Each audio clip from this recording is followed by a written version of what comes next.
Socket Insights allows you to generate reports using your Socket client, service and proposal data using a secure read-only API connection in Google Sheets. This guide is going to walk you through how to get this set up. To use Socket Insights, you'll first need to generate an API key. This allows the report tools to access your data without messing anything up in Socket.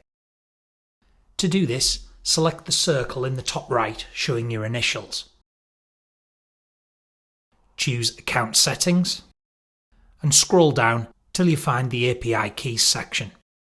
From here, you can show any existing API keys you've set up.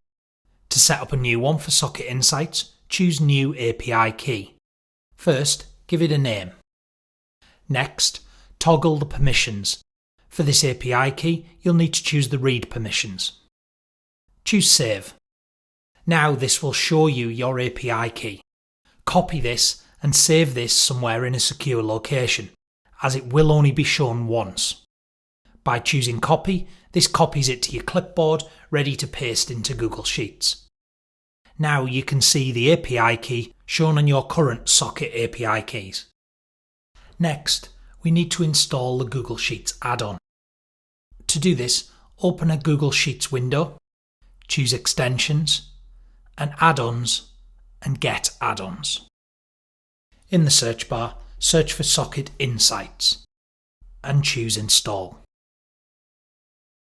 From here, open Extensions again, go to Socket Insights, and choose Set API Key. Paste in the API key that you generated previously in Socket and hit Save. This will be saved and your menu will be updated.